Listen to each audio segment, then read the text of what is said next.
When it comes to investing for your financial needs, mutual fund is the most popular option. But have you ever wondered how do mutual funds work? How do you make money with your mutual fund investments? So let's understand this a bit better.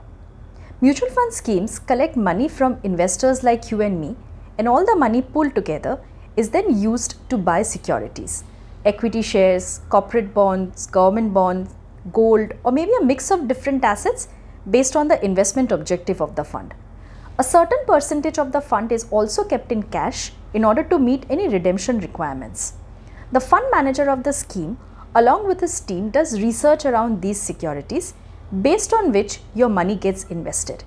When you invest in a mutual fund scheme, you are allotted units as per the unit price or the end of the day NAV of the fund. For instance, if you would have invested 20,000 in a fund with the NAV of 20, you are allotted 1000 units of the scheme. But how do you make returns out of such investments?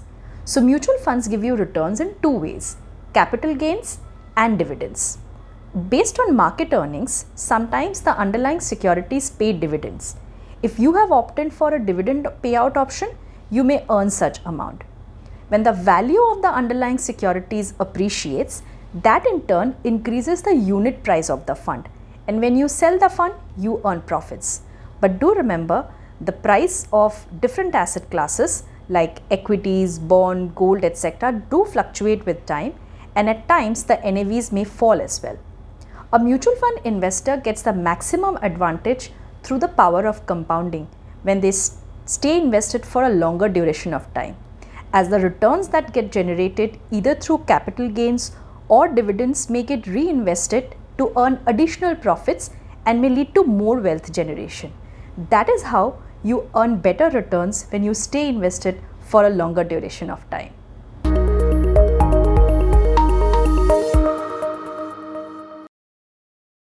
Mutual fund investments are subject to market risks.